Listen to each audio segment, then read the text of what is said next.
안녕하세요. 김병현입니다. 헌재에서 결정이 났죠. 그래서 급하게 자료를 좀 준비를 했고요. 시장 다들 보셨을 것 같은데, 기본적으로 환율은 강세 쪽으로 나타났고요. 그리고, 가장 중요한 영향은 한국의 이제 CDS 프리미엄이 하락을 할 겁니다. 그거를 환율에 이제 반영을 한 거고, 주식 시장에 대해서는 문의가 좀 많으세요. 그러니까 이 헌재에서 조문을 읽을 때 시장이 한 18포인트 정도까지 상당히 이제 올라가다가 실질적으로 이제 선고를 하니까 그 다음부터 이제 차익 실현 뭐 혹은 하락이 이제 나타나는 이런 모습이었습니다. 다만 이제 그동안 한국의 이제 뭐 어떤 정치적 불확실성을 환 시장에서 더 많이 반영을 했다라는 점을 감안을 하면 그 부분이 이제 관세로 돌아서면서 주식시장은 그런 CDS 프리미엄이나 이런 부분들을 이제 반영할 것 같고요. 향후에 관전 포인트는 아무래도 추경 규모라고 볼 수가 있을 것 같아요. 기준을 좀 세우시는 것이 좋을 것 같습니다. 추경이 20조 원 이하다라고 보면 한국 경기를 그렇게 부스팅할 여력이 그렇게 많지 않다라고 보시는 게 좋을 것 같고, 지금 뭐 야당 측에서는 35조 원까지도 얘기가 나옵니다. 그래서 20조 원 이상이면 그러면은 경기 부양 모멘텀이 좀 살고 계속적으로 한국 경기에 대한 위기설이 계속 나올 겁니다. 그렇기 때문에 부양 모멘텀이 계속 동시다발적으로 이야기가 거론이 되면서 그러한 모멘텀을 주식시장은 좀 받을 거다라고 생각을 하고 있고요. 그렇게 되면 한국의 장기 금리는 좀 올라가는 이런 모습들이 나타날 거다라고 생각을 할 수가 있을 것 같습니다. 또 하나 이제 보실만한 게 아무래도 미국의 상호관세나 이런 부분에 대한 불확실성에 대한 얘기들이 가장 큽니다. 그 부분이 가장 이제 여파가 있을 거고요. 그런 것에 대해서 아마도 그 중국이라든가 EU 등은 보복관세를 베센트가 하지 말고 협상을 하자 뭐 이런 식으로 얘기를 했는데 결국에는 이제 자국민 대상에 대한 지지율도 있기 때문에 일정 부분 어느 정도는 뭐 보복관세가 나오겠죠. 그러면서 트럼프가 또 세게 얘기하고 이런 부분들이 어느 정도 남아 있을 겁니다. 거꾸로 근데 한국의 입장에서 보면요, 정치적 여건이라는 게 어떻게 보면 아이러니하게도 지금은 보복관세를 세게 할 수 있는 이런 여건들이 아니잖아요. 그래서 협상을 할 수 있는 이러한 베이스가 되어 있는 거고, 그러면 오히려 향후에 관세 압력이 한국 측에서는 좀 낮아지는 이런 모습도 예상을 할 수가 있을 것 같습니다. 결론적으로는 지금 현재 결정에 따라서 원달러 환율은 강세 쪽으로, 그리고 한국의 장기 금리는 상승 압력이 좀 있을 거다. 물론 이제 추경의 규모를 보셔야 됩니다. 그리고 코스피는 하단을 막는 요인, 상승 모멘텀이 향후에 있을 요인이다라고 보시면 될 것 같습니다. 그래서 원달러 환율은 벌써 이제 1,435원 정도 왔는데요. 이게 초반 정도까지 좀 내려올 것 같고, 또 하나는 이제 가장 마지막으로 이제 질문을 주시는 것이 그렇습니다. 지금 현재 뭐 삼부토건도 그렇고 신동아건설도 그렇고 급기야는 이제 뭐 이런 홈플러스까지 얘기들이 나오는 법정관리 신청을 했는데 한국 크레딧에 대한 기업들의 신용 리스크는 괜찮냐, 이 부분이 이제 가장 보통은 좀 고객들이 많이 주시는 질문인데요. 이런 부분들이 결국에는 이제 대선 레이스 들어가고 정책 지원 기대감 이런 것들이 이제 나오면서 신용 이벤트 발생 가능성이 좀 낮아졌다는 점도 일정 부분 긍정 요인이다라고 볼 수가 있겠습니다. 차트를 보시면요, 지금 한국의 경기 동행 지수가 거의 이제 바닥권이에요. 그러니까 이렇게 바닥권일 때 뭔가 터진다, 위기가 나타난다라는 것보다는 이런 부분들이 야, 여기서 뭔가 모멘텀이나 정책들이 이제 곧바로 좀 나오겠구나, 이제 앞으로 하반기 되면 나올 것이 있겠구나 라는 것들이 가장 중요한 얘기다라고 볼 수가 있겠습니다. 왼쪽 보면요, 보통은 한국 재정 지출이 이렇게 좀 옆으로 누운 이런 상황들인데 이런 경기 부양 스탠스가 좀 바뀔 거고요. 이런 부분에 대해서 구체적으로 어떤 것들이 나올 거냐라는 질문들이 좀 있으신데, 보통은 이제 뭐 전국민 소비 쿠폰이나 뭐 이런 이제 뭐 소상공인 지원이나 이런 것들을 얘기를 하시는데요. 아마도 건설이나 SOC 등의 GDP에 직접적인 숫자에 영향을 주는 이런 산업 지원, 여기에다 통상 경쟁력 강화 이런 것까지 동시다발적으로 나올 가능성이 좀 높습니다. 과거 역대 정부가 이제 들어서면서 자신만의 색깔이 있는 이런 정책들을 냈거든요.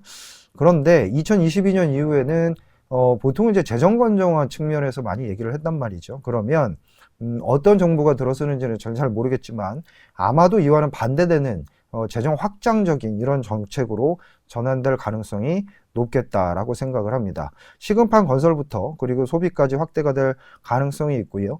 기재부가 4월에 10조 원 정도의 추경을 하겠다라고 얘기를 했어요. 물론 이것도 이제 의회를 통과해야 되는 거지만 10조 원 규모의 1차 추경 이 정도로는 안 될 거다라는 생각이 들고 이 정도면은 별로 경기를 부스팅할 수 없을 겁니다. 그래서 하반기 2차 추경에서 이보다는 훨씬 더 높은 20조 원 이상의 이런 추경에 대한 얘기들이 같이 나올 가능성이 높다라고 볼 수가 있을 것 같습니다.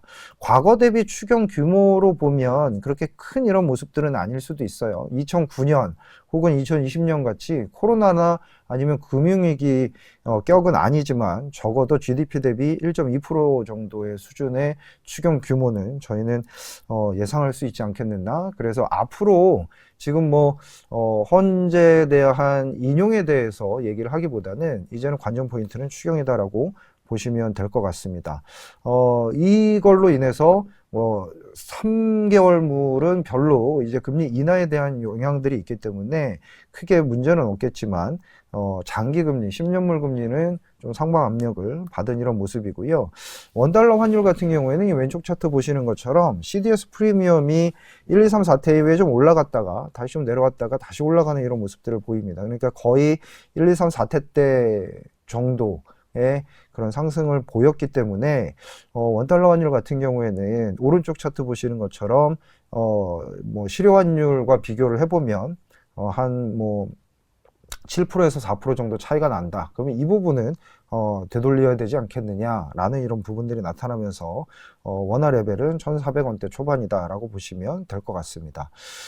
일단은 외환시장에서 나타난 안도감을 코스피는 먼저 반영을 할 것 같고요. 그 이후에 추경 규모를 보면서 상승 모멘텀을 잡을 거다라고 생각을 하는데 이 부분에 있어서 앞으로 아마 증시 활성화 대책이라든가 중소기업 활성화 대책 이런 부분들이 나타날 가능성이 높습니다. 그래서 상승에 대한 여력이나 아니면 기대감들은 코스닥이나 이쪽에 좀 더 확장될 가능성이 높다라고 저희는 생각을 하고 있습니다. 상호관세에 대한 얘기들을 지금 가장 많이 해주세요. 근데 3월 30일 날 미국 무역대표부에서 2025년도 국가별 무역장벽 보고서를 냈고 이거에 기초해서 트럼프가 상호관세 전 국가 10% 보편관세 이렇게 지금 내놓은 거거든요. 그러면 이 안에 있는 내용들을 좀 보실 필요가 있는데 한국에는 비관세 장벽 조치로 21가지를 지적을 했습니다. 베트남도 이런 게 있고요. 일본도 있고, 멕시코도 있고, 중국도 있는데, 한국은 그 국가들 대비해서는 한 중간 정도의 가지수를 가지고 있어요. 그러면 이 보고서가 나왔다는 얘기는 무슨 얘기냐면, 상호관세 전부 다 부과하는 거야. 보편관세 전부 다 부과되는 거야. 그래서 GDP가 얼마가 떨어지고 물가가 오를 거야.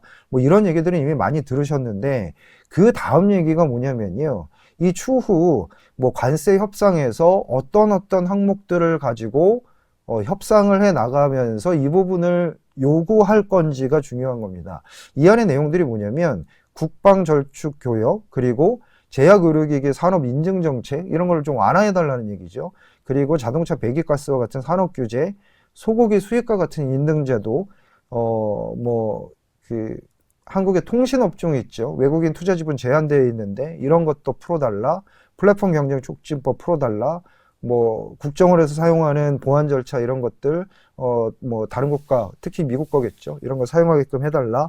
이런 얘기들이 쭉 있거든요. 그래서 아마도 한국은, 중국이나 EU처럼 보복관세 세게 때릴 겁니다. 이렇게 이제 얘기할 수 있는 정치 상황이 아니잖아요. 그러면 이런 쪽에 대한 협상을 준비하면서 오히려 통상 관세 압력을 감소시키는 이런 영향들을 받을 거다라고 생각을 할 수가 있겠습니다. 그래서 코스피 같은 경우에는 정치적 불확실성을 해소가 되는 이런 상황, 하반기에 이제 대선 레이스로 들어가는 상황이기 때문에 하단을 올리는 이런 역할들을 할 거다라고 볼 수가 있을 것 같고요.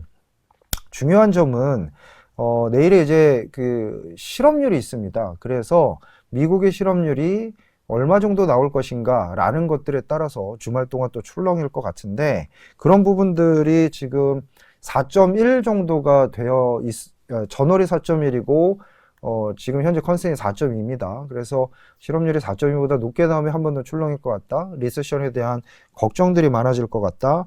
거꾸로 컨센 정도 나오면 그러면 일정 부분 안도하는 이런 모습들을 보일 텐데, 그런 부분에 관해서 조금 더 연결해서 말씀을 좀 드리도록 하겠습니다. 실업률은 어떻게 기준을 잡으시면 좋겠냐라고 생각이 들면요, 이렇습니다. 결국에는요, 머스크가 열일을 해서 이런 일들이 벌어지는 거거든요. 연방공무원에서 사람을 자르는 이런 건데, 기준은 아까 추경 기준을 한 20조로 말씀드렸습니다. 그러면 미국의 리세션에 대한 기준은 미국의 실업률이 4.7을 넘어선다라고 하면 리세션에 대한 고민들이 상당히 이제는 가시화된다라고 보시면 되고요. 뭐 그렇게 될 것 같진 않다. 뭐 4.2나 4.3 이 정도에서 좀 일정 부분 계속 머문다라고 생각을 하시면 리세션에 대한 그런 우려들이 조금 또 낮아진다라고 보시면 될 것 같아요. 머스크가 연방정부 공무원을 많이 자르고 있는 건 실업률을 올리는 요인이고, 이민자를 많이 안 받는 거는 실업률을 낮춰주는 요인이거든요. 그게 상쇄돼서 지금 4.2 정도가 되어 있는데, 최근에 뭐 졸트라든가 아니면 ISM의 하부 지표인 고용 데이터가 좀 안 좋게 나오는 이런 거기 때문에 이 부분에 대한 우려들이 지금 있는 이런 상황들입니다. 하지만 기준을 이렇게 잡고 보시면 될 것 같고, 지금 현재 이 리세션에 관련해서 걱정들이 왜 일어나냐면요, 이렇습니다. 왼쪽 차트 보시면 S&P 서비스업 PMI하고 제가 애틀란타 연운의 성장률 전망치를 같이 그려놨고요. 오른쪽 차트 보시면 시간당 평균 임금하고 뉴욕 연운의 1Q 성장률 전망치를 같이 그려놨어요. 이 두 개가 완전히 지금 다른 모습들을 보이고 있는 이런 상황들이죠.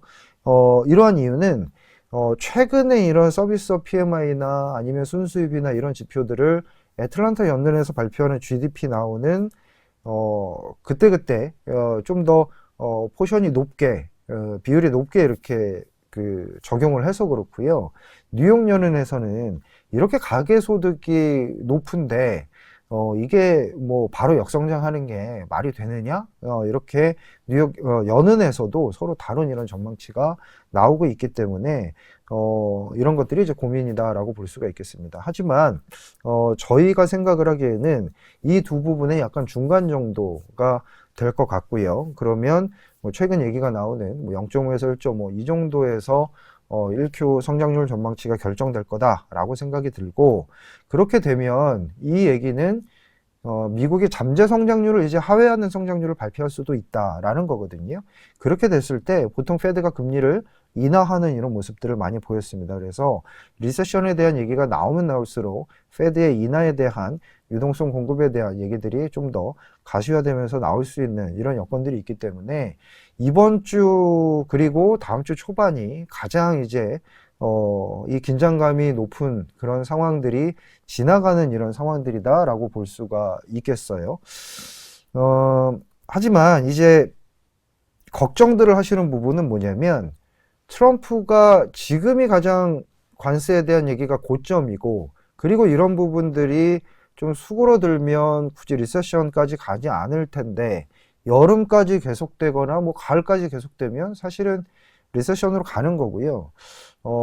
심리가 더 나빠지기 전에 뭐 감세라든가 뭐 아니면 금융 완화 정책들이 더 나빠지기 전에 들어와야 된다. 즉 트럼프가 감세 정책 빨리 뭐 얘기를 해라, 이런 식으로 얘기를 하는 것처럼 약간은 이제 뭐 이런 우호적인 정책들이 여름 이후로 또 지나가게 되면, 지금 이미 심리 지표들이 꺾인 상황에서 하드 데이터가 같이 꺾이면서 결국엔 이제 리세션으로 가는 거 아닌가? 이런 이제 걱정들을 하시고 계시거든요.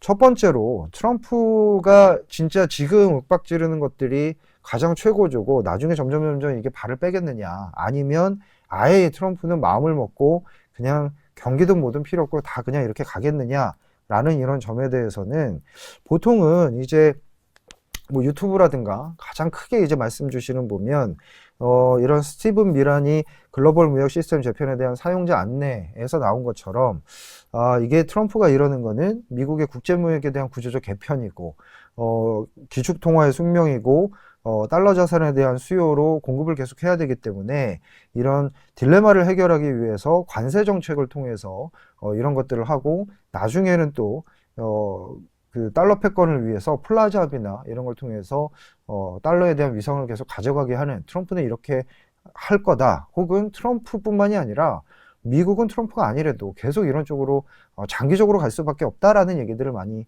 해 주십니다. 그런데 이거는 이제 가장 이제 광의에 대한 얘기고요. 좀 짧게 보면 결국에는 2018년도 미중 무역 분쟁이 1차, 2차, 3차, 4차 되게 커지었을 때 12월에 갑자기 이런 부분들이 뭐 90일 유예하자면서 흐지부지 되는 이런 모습을 보였거든요. 그거에 대한 실마리는 뭐였냐라는 거죠. 이게 지지율 그리고 정치적인 입지와도 상당히 좀 연관이 있다라고 볼 수가 있을 것 같습니다. 실질적으로요, 2018년 12월 1일 날 G20 회담에서 트럼프가 시진핑을 직접 만나서 무역전쟁을 90일 휴전하자는 데 합의를 하면서 이런 무역전쟁이 좀 잦아드는 모습을 보였는데, 그 바로 직전에 무슨 일이 있었냐면 중간 선거에서 공화당이 참패를 하게 돼요. 하원이 민주당으로 바뀌었거든요. 그 직전에 무슨 일이 있었냐면 미중 무역 분쟁이 거세질 때 트럼프의 지지율이 급락하는 이런 모습들을 보였습니다. 그래서 장기적으로는 미국의 패권주의를 위해서 이렇게 가는 이런 모습들이 어떻게 보면 맞을 수 있다. 그럴 수 있는데, 단기적으로 잘라보면 이게 지지율에 따라서 트럼프가 말이 세졌다가 줄어들었다가 왔다 갔다 한다는 얘기죠. 즉, 이런 정치적인 입지나 이런 것들도 생각을 한번 해보셔야 될 것 같은 이런 생각이 있기 때문에, 왼쪽 차트 보시면 트럼프의 지지율이 2월 3일 날 관세 부과하면서부터 떨어지고 있습니다. 이 차트를 보면 지금 트럼프의 지지율이 46%인데요. 지금 이번에 상호관세 부과하면서 42%까지 떨어졌거든요. 앞에 차트를 보시면 트럼프의 말이 언제 상당히 숙연하게 바뀌었냐면 지지율이 40%까지 급락했을 때 이런 모습들을 보입니다. 그렇기 때문에 여기서 지지율이 좀 더 떨어진다라는 모습들을 보게 되면 트럼프가 더 세게 막 계속 뭐 가을까지 뭐 여름 지나서 뭐 4년 내내 이렇게 보시기에는 너무 비관적으로 보시는 게 아닌가 싶고요. 세부 항목으로 보면 그렇습니다. 멕시코에다 그러는 건 일부 알겠다. 하지만 캐나다에다 하는 건 난 불편하다. 이러한 세부 항목에 대한 여론조사가 있어요. 이러면서 이번에 상호관세 그리고 보편적 관세 매길 때 캐나다와 멕시코와 관련해서는 또 이런 UCMA에서는 또 빼준다 이런 얘기들을 하지 않습니까? 다 연관성이 있다라는 거죠. 그래서 이번에 관세에 대한 얘기들은 아마도 4월 초중순이 가장 피크이지 않을까라는 생각들을 저희는 하고 있습니다. 당연히 레이스의 상대방도 중요합니다. 보복 관세를 하면서 트럼프가 또 세게 얘기를 할 수 있어요. 레이스를 계속 달릴 수가 있는데 중국에 대한 생각들을 좀 해보실 필요가 있습니다. EU도 협상안을 만들고 있는 이런 상황들이 있죠. 중국이 2018년도에는 상당히 세게 나갔습니다. 지금은 생각보다 그렇지 않거든요. 자국 내 경기 상황에 따라서 좀 달라지는 이런 모습들이 있다라는 점을 하나 또 가져가야 될 것 같고요. 마지막으로는 심리가 더 나빠지기 전에 우호적 정책이 발현될 것인가, 3월 중순에 모든 게 다 통과가 될 거야 라고 상당히 좀 시장이 연초에 좀 낙관적인 이런 모습을 보였었어요. 그런데 공화당의 상원에서 이 국방에 대한 부분들에 대한 불편함을 비치면서 올해 예산안만 사실은 통과가 됐죠. 이제 감세안과 금융정책안이 나올 때가 됐는데 뭐 이게 나온다고 해서 리세션은 뭐 피할 수 없다 이렇게 말씀하실 수도 있겠지만, 거꾸로 보면 여기서 더 나빠지기 전에 심리를 들어올리는 이런 우호적인 정책들이 들어오고 트럼프의 얘기가 조금 잦아들게 되면 오히려 심리 지표를 다시 거꾸로 올리면서 하드 지표가 나빠지기 전에 이 지표들을 안정화시키면서 거꾸로 연말에 가서는 트럼프가 이 모든 걸 다 했네 이런 얘기들을 할 수가 있거든요. 이것도 1기 때를 우리가 한번 예상해 볼 수가 있을 것 같습니다. 1기에는 감세안은 4월 26일 날 발표가 됐고요. 금융규제 완화안은 5월에 발표가 되고 하원에 6월에 통과가 됐어요. 이렇게 타이밍에 맞게 지금 들어와 온 이런 상황들이다라는 거죠. 그래서 올해는 타이밍이 중요하고 그런 타이밍은 한 4월 말부터는 상당히 이런 타이밍들이 좀 좋게 들어오면서 4월 초중순이 지나가면 시장이 좀 안정화되면서 오히려 2, 3분기는 좋은 이런 모습들을 보이지 않을까 이렇게 생각이 저는 들고 있습니다. 42페이지, 지금 페이지 보시면요. 글로벌 M2를 3개월 선행시키고 나스닥과 같이 걸어보면 이러한 차트가 나옵니다. 글로벌 유동성은 상당히 풍부한 이런 모습이에요. 이렇게만 본다면, 지금 현재 힘들어하고 있는 S&P와 나스닥 같은 경우가 거의 바닥권이구나 라고 보실 수가 있을 것 같고, 이런 부분들이 앞으로 조금씩 작동을 할 거다라고 생각을 하고 있습니다. 제가 12월 말에 이정표를 작성을 하면서 하나가 좀 확정이 되면 컨빅션 바이콜을 할 수 있겠다라고 말씀을 드렸는데, 트럼프의 관세 우려가 고점을 지나가는가 했더니 다시 지금 최고치에 달하고 있어요.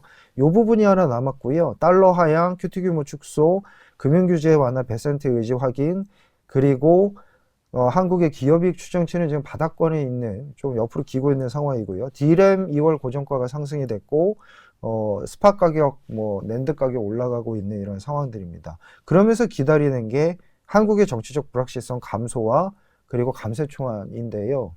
여기서 또 한국의 정치적 불확실성 감소 시기로 전환이 되어 가는 게 오늘의 또 모습이다라고 보시면 점차적으로 여기서는 지금 트럼프 관세 우려만 조금 지나가게 되면 충분히 이제는 바닥권을 통과하는 이런 모습들을 보실 수가 있겠다라고 저희는 생각을 하고 있습니다. 업종별로 보시면요, 이렇습니다. 왼쪽 차트 보시면 트럼프가 막 윽박지를 때는 트럼프의 수혜가 되거나 이거와 무관한 조선방산, 엔터증권 이런 것들이 올라가고요. 트럼프의 말이 좀 잦아들게 되면 그동안 피해주라고 생각을 했던 반도체 장비나 자동차 부품이 올라가요. 지금까지 이러한 것들이 계속 순환이 되고 있는 이런 상황들입니다.